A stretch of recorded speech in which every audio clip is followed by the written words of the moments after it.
He and your mom were so very proud and excited. You were the first grandchild on your mom's side of the family, and for us, you were our second grandson following the birth of 8 girls in succession, making you and your cousin Jeremy the bookends for that group of girls. They took you home from the hospital to your adorable little nursery that the two of them had worked so hard to prepare. It was truly like Disney, with Mickey Mouse plastered over everything. And even though you were our 10th grandchild, we were so excited and we could barely wait to see you. G-Dad and I, along with your other grandparents, visited you as frequently as we could during those first 2 years of your life. Often, as we would be leaving, your other grandparents would be entering the front door. It was very interesting to observe your mom and dad during those first months, as they really took parenting you very seriously. Every wet or dirty diaper was discussed.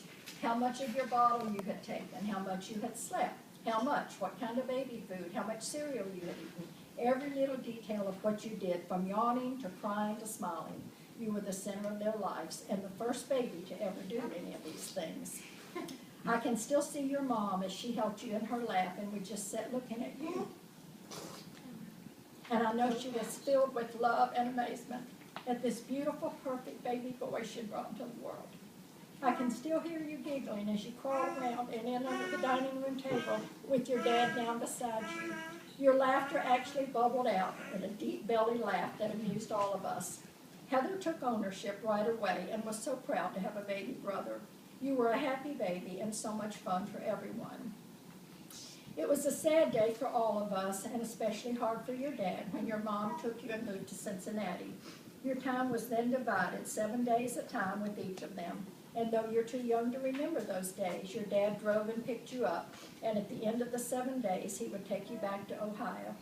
And in spite of the difficulty of those days, your time together allowed the two of you to keep the close bond that you and your dad had formed as when you were an infant. And regardless of where you were, you had wonderful care and all the love a little fellow could get from your mom and her family, and from your dad and our side of the family. I need a tissue, somebody. The next couple of years flew by as we traveled back and forth to see you. If you were at your dad's in West Virginia, we would meet you there. If you were in Cincinnati with your mom, we would meet you there. Your dad would drive and G-Dad and I would fly, meeting at a motel to spend the weekend with you. And though we were confined to the motel room or the use of the pool, the time away always went too quickly and it was time for you to go back home. 2 years in a row, we celebrated your birthday in the motel room. You would have your cake or cupcakes, open your gifts, and keep us entertained with your cuteness and your rapidly expanding vocabulary while you would leap from bed to bed.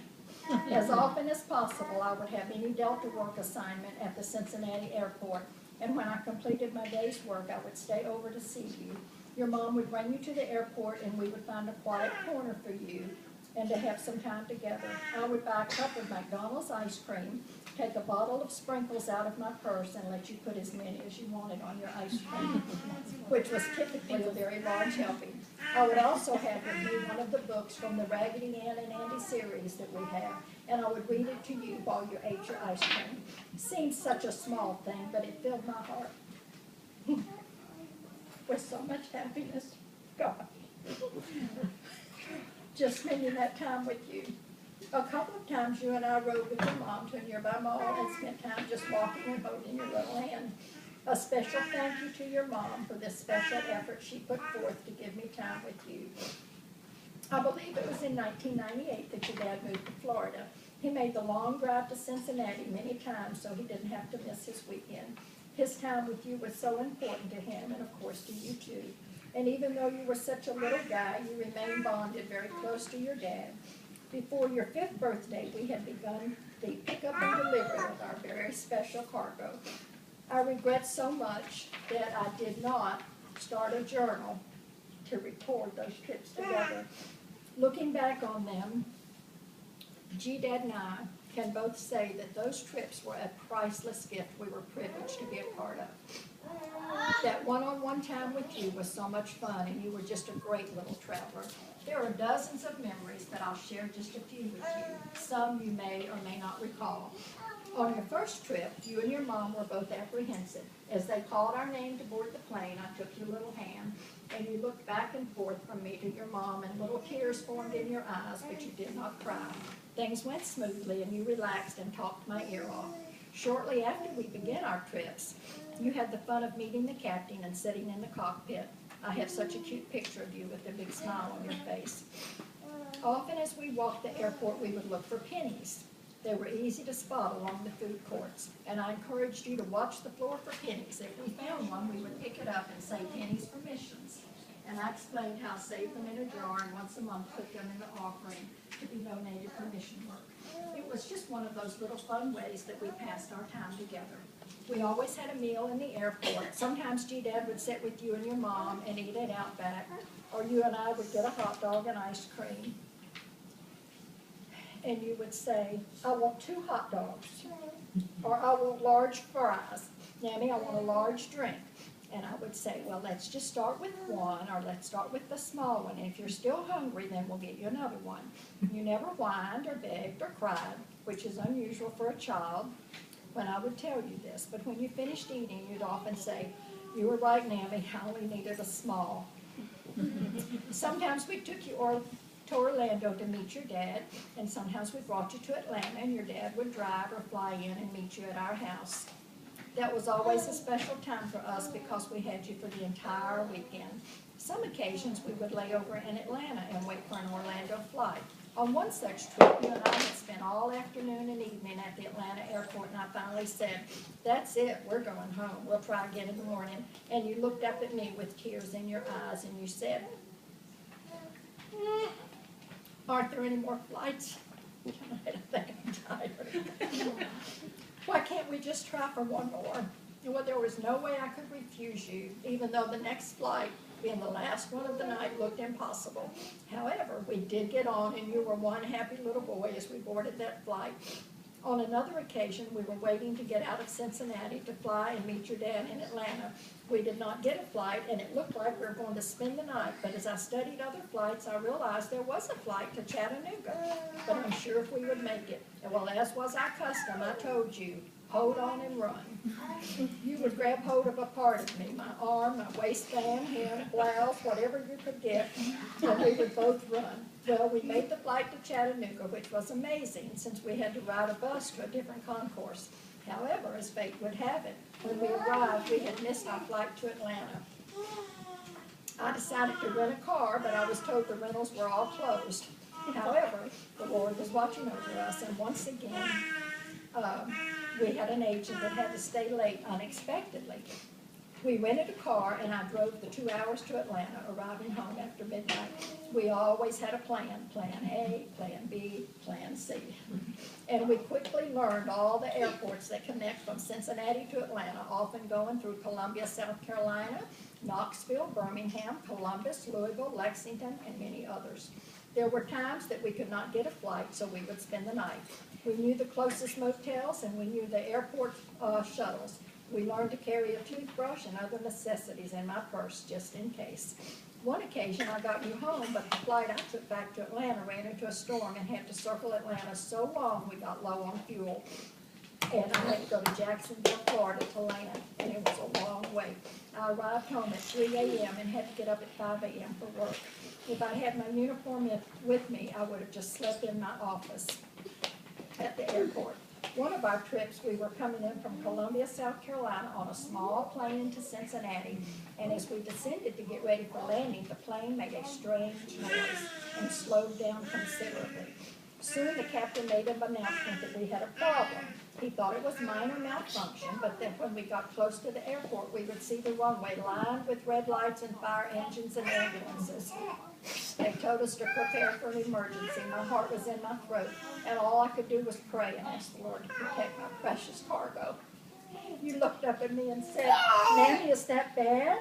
And I said very calmly, oh no, it's going to be fun. Just look out the window, you'll see all the red lights.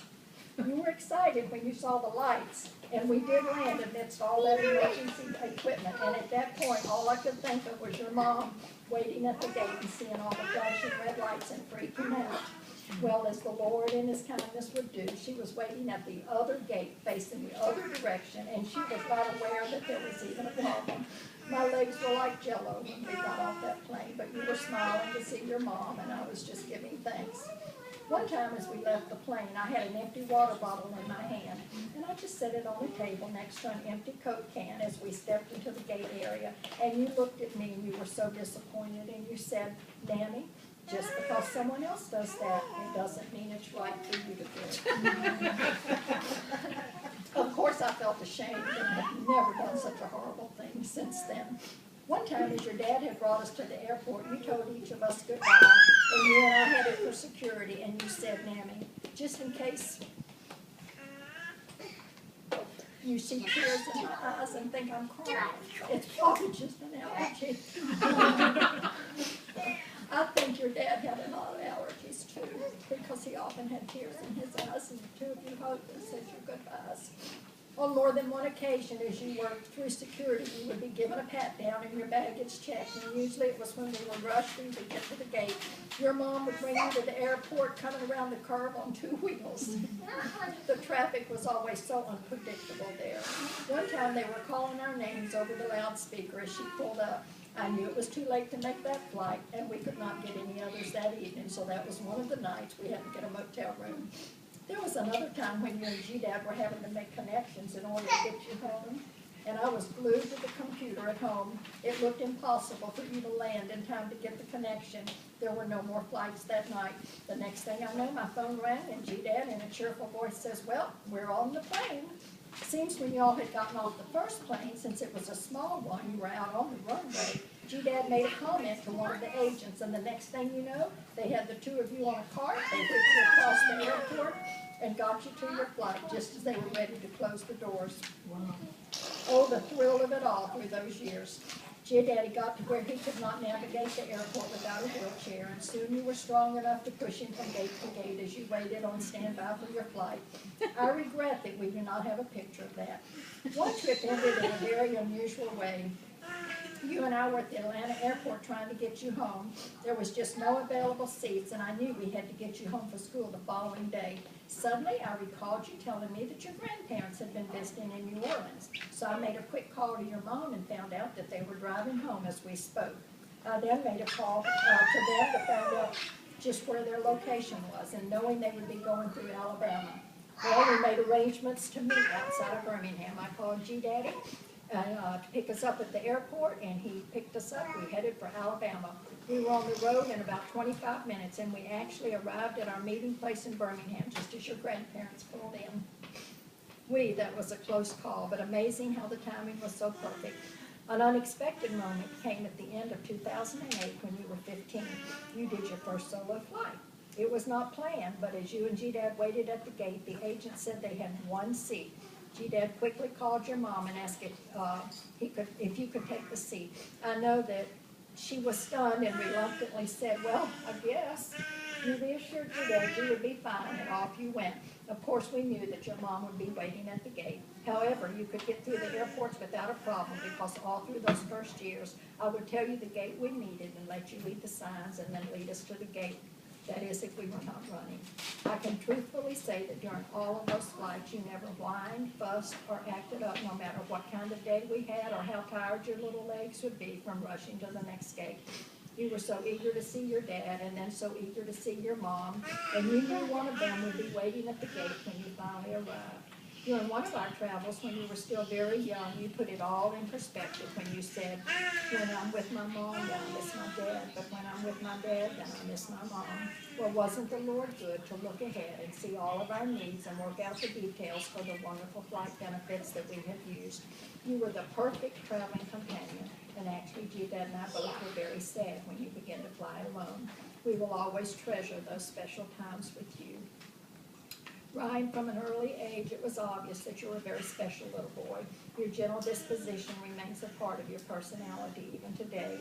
You were very polite, and you always said please and thank you. You were even-tempered, and if you ever threw a temper tantrum, it was not one that I was ever aware of. You were very conscientious and generous. One of your summers at your dad's home, You were about 6 years old. You went to vacation Bible school, and even your teachers commented on your kindness. There was a little girl there that dropped her cookie, and right away you just gave her yours. You also had and continue to have a great sense of humor and wit. When we would travel, you always had a couple of jokes or riddles to share. When we were all together as a family, you were always coming up with fun things or pranks that you would want to play, all in good fun, never at someone else's expense or embarrassment. After the 2004 election, when you were just 9 years old, you called G-Dad to make sure he knew that Bush had won. And you said, you know, G-Dad, he didn't just win the popular vote, he also won the electric vote. One time when we were visiting with Aunt Sharonda, you and Nathaniel were playing in the pool. You were 10 years old, he was 8, and you asked him if he could swim, and he replied, well, I can swim in the shallow water. And then you said, well, if you can swim in the shallow water, then you can swim in the deep water. Then, as given the reply, second thought, you said, oh, well, Nathaniel, even if you can't swim in the deep water, you're still special because you're funny and you can fight good. You had a way of focusing on the positive attributes of others and being an encourager. You were always sensitive to the feelings of others. That little incident also gives a good example of your logical and analytical way of thinking and evaluating situations. On so many trips, as we sat talking, you would come up with things that always amazed me, the way your little mind worked. One time, as you sat looking out the window, you replied, I don't know why they named this a runway. No one can actually run on it. You were always filled with loads of trivial information that was beyond my knowledge. And in addition to all those attributes, you're also very creative. I first took note of this when you were traveling and you wanted to save your little Minute Maid orange juice plastic container. You looked at it closely and you said, well, I'm going to use this to make something for you and your daddy. Well, we got home, you punched holes in the lid and you filled it with toothpicks, and we still use it. And here it is. And you just turn it upside down, the toothpicks fall out perfect. Your creativity displayed on much larger scales in later years when you took art in high school. The ring and the rose you created from metal are both beautiful and unusual, and both won awards. Then there's been your flair for cooking. Every summer at your dad's, you would have a list of supplies you needed for a special recipe. Not just at his dad. You started at least by age 10 and maybe earlier. One of the first things was the condensed milk you cooked to make caramel sauce for ice cream, and it surprised all of us and was delicious. There have been so many different recipes you've done through the years. After doing shrimp scampi the summer of 2006, you were only 11 years old, and I asked you for the recipe, and you said, I don't usually use a recipe.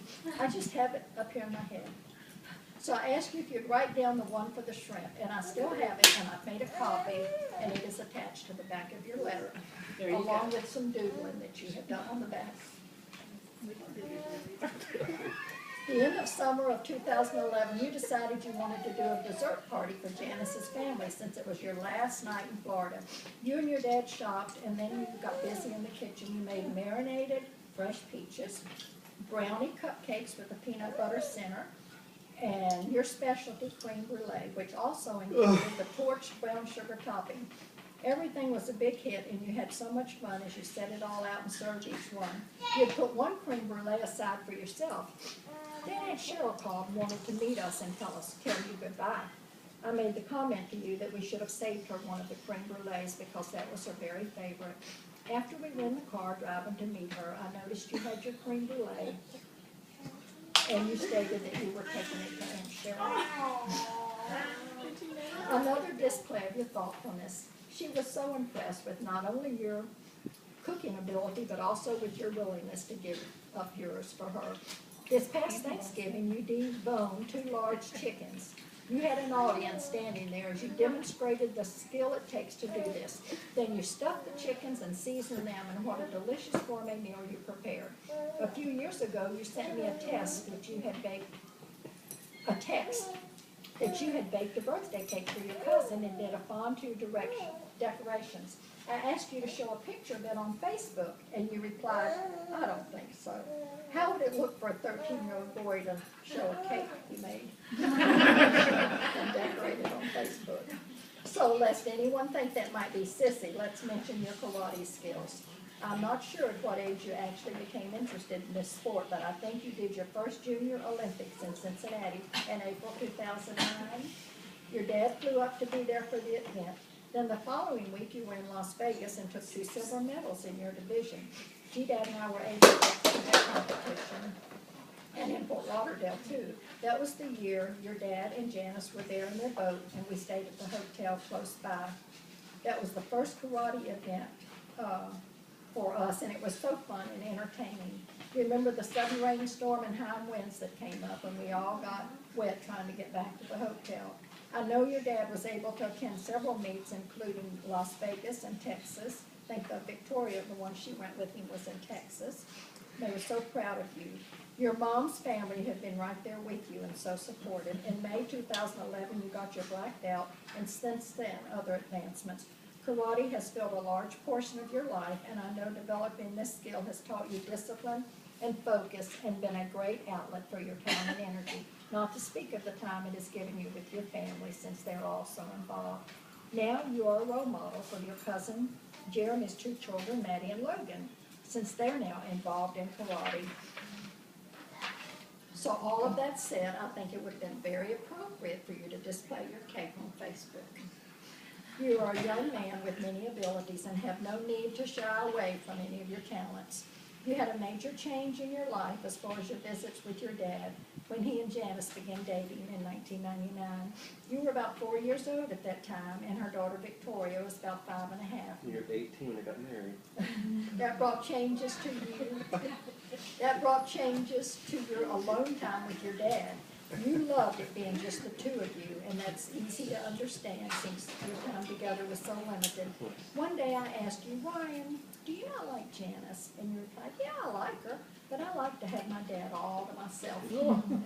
That was an honest answer, and there were many things your dad did with just the 2 of you so you could continue to have your time together and to give you the time to adjust to the changes.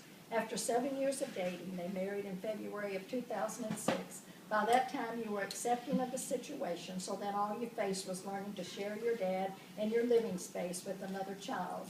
But actually, you and Victoria did very well. Though you had disagreements, as siblings sometimes do, amazingly, you actually acted like you had fun together most of the time.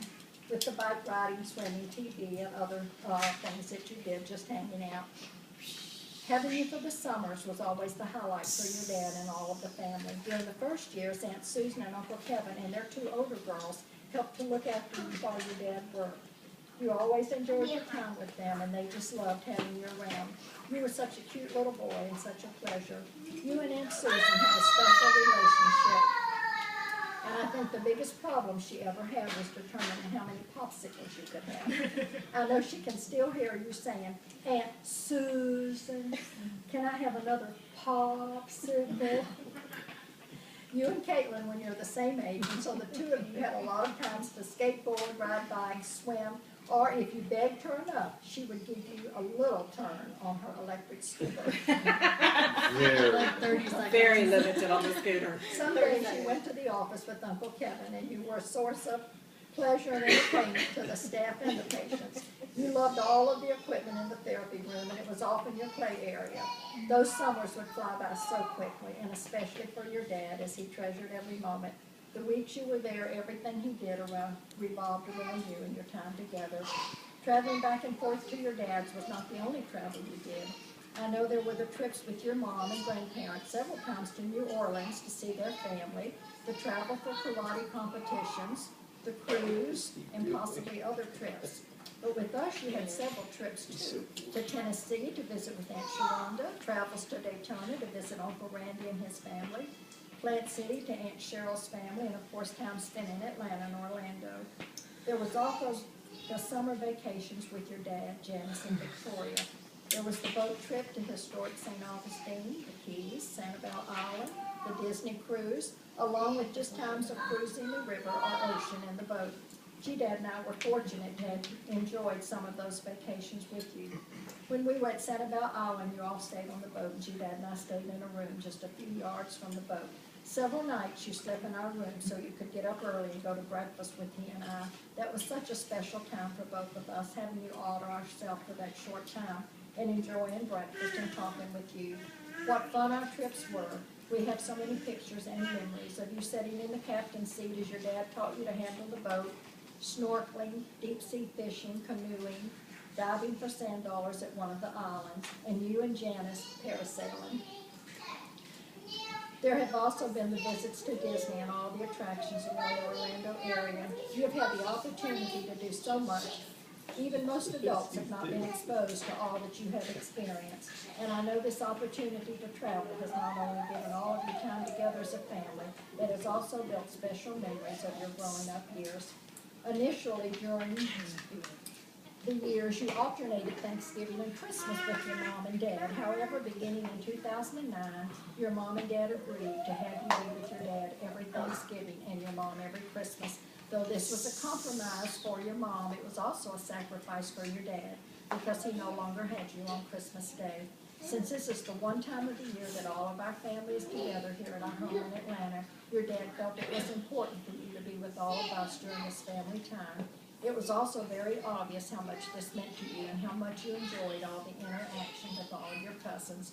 With near 30 of us in one house for several days, it is truly a time of craziness, loud laughter and fun, and something going on in every room of the house. As the carloads begin to arrive, one of the first questions, is Ryan coming? Is he here yet? You could mix and mingle with any of them, from the toddlers to the teens, the young adults and the old adults, man or woman. You always added to the conversation and fun. You were not the least bit shy, and yet you were never a show-off. Just a perfect mixture of being affectionate and personable, joking and sharing your great sense of humor and wonderful personality. One of the traditions that evolved over the years was when we would gather in the living room and share our blessings. This came to be known as the cornucopia, which meant each of us would write something on a piece of paper, and I'd remove the fruit from the cornucopia and place the folded paper in it. Then each one would take a turn to pull out one piece and read it, and then determine who wrote it. The reader would then go to the one who'd written it and given them a hug of confirmation and love. Since some of the things were very personal or emotional, just things from the heart. When you were first exposed to this, you were too little to write and too little to read, but you always participated with your dad helping you. Then one year, you were old enough to do your own, and I have kept all of these through the years, and though they're all special, one you wrote in 2008 when you were 13 meant so much to me. It was about your favorite math teacher and how she motivated you, even though she did not look like me, but you said her mannerism and the things she would say reminded you so much of me. That was one of the reasons she was your favorite teacher. And I quote, you said, "Nanny, even though you're in another state, I think about you every day when I'm in math." That was so precious to me because I knew I thought about you every day, even though I did not like math. After we shared our blessings, we would all hold hands and each say a prayer about something that had just been shared or give a personal thanks for something the Lord had done for us. What a special time this was, and a time when we usually had to pass around the tissues to wipe away the tears. G-Dad and I are so grateful you had the opportunity to share some of those times with our family. Afterwards, each of you children would get your Christmas gifts from the name drawing. G-Dad and I would pass out a Santa bag filled with candy and small gifts.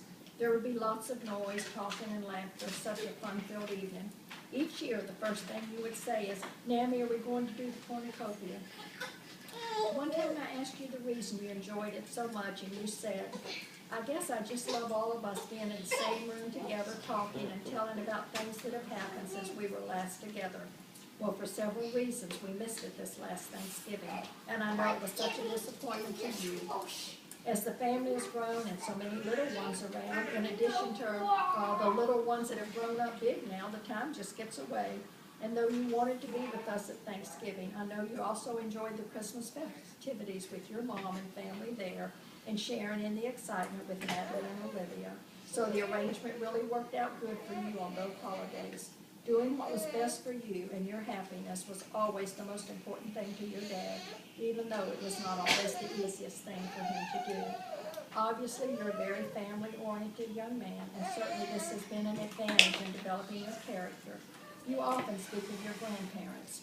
One time when we were at the airport, you got a text from your granddaddy Manny, and I said, well, I guess that means I'm going to have to learn to text too. We know your grandparents have been there for you and have been a good influence in your life. Of course, Aunt Lisa has always been there for you too, and your love for her is obvious. Last Thanksgiving when we were talking, something came up about Natalie and Olivia, and you said very casually, but so sincere, you know, I love those two little girls like they were my own. Sometimes I feel like I'm their daddy. One of your other attributes is that you're a very nurturing person, and that really comes across when you speak of the two girls. I know the three of you have a very close relationship with each other, and together have brought much joy to your grandparents in Ohio.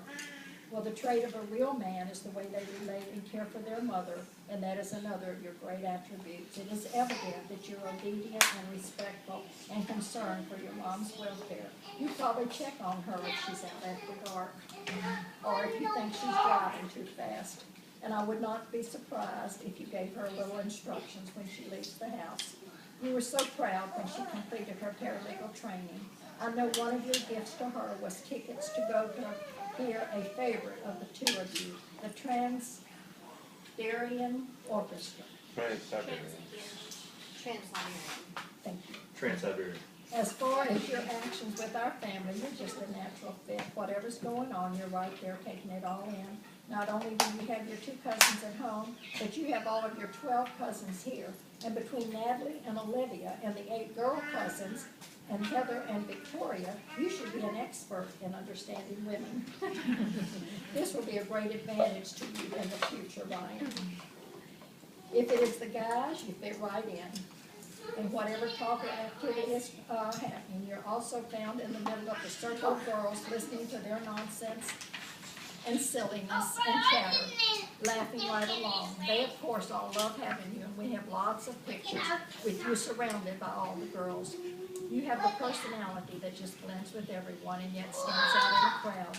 Having a close-knit family on both sides has been such a blessing to your life, and I know you're keenly aware of how fortunate you have been. Well, your latest adventure has been working at Seasons 52, one of Darden's restaurants. You told Janice, if you'll get my foot in the door, I'll get the door open.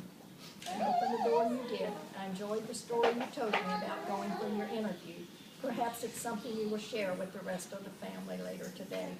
I think these two pictures best sums up your love of cooking, and that's the two that's in there with him. Y'all saw them with his little chef's hat on. So our little 3-year-old boy with a big white chef's hat and a big smile, and the handsome 18-year-old boy with his for real chef hat on. Now you're there running with the big dogs.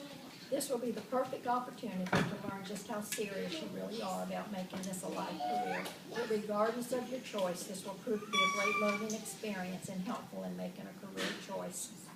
It's difficult to realize you've graduated. The years have flown by so quickly. You were only one of 668 graduates. But actually, you stood out in the crowd for us, and you were the best-looking young man there. What an honor that you received a $1,000 scholarship for such a large class, and there only 2 were given out. And your granddaddy said they were given out, and part of it was based on character. So that explains that you would have been chosen out of that large class to get a scholarship. Your graduation party was so much fun. The table display with all of your artwork was very impressive, with your sketches and the pottery and the metal designs you had. It was so good to meet your friends and to see what a nice group of young people you've chosen to surround yourself with. The best part was those from our family, mingling with those of your mom's family, and focusing on what we all truly have in common, and that's our love and pride for you, Ryan. We're so thankful that you've been a part of our lives, a real gift given to both of our families. I'm confident that God created you just for our 2 family circles, and that you would, what you would bring to each of us. I'm sorry. You're There are so many words to describe you, and yet there are no words that adequately express our hearts. I guess the best one would be unique. You are a young man that has character, personality, intelligence, ambition, and you're not bad looking. You have brought so much joy into our lives, and we have a heart full of treasured memories. We're all excited to see what your future holds. There is no doubt that you will excel regardless of the path you choose. Ryan, I want to close with the scripture. It's Jeremiah 29:11, and the Lord says, Ryan, I know the plans I have for you, declares the Lord, plans to prosper you and not to harm you, plans to give you a hope and a future. We encourage you to realize that God does have a plan, and it's tailored just for you. He created you and endowed you with your temperament, your personality, and all the qualities that make up the unique and special person you are. Therefore, He's the one that desires to guide you, enable you to make the right choices for your life. In addition, you have the love and encouragement and support of all your family. We are your biggest cheering section, and we look forward to what life has in store for you.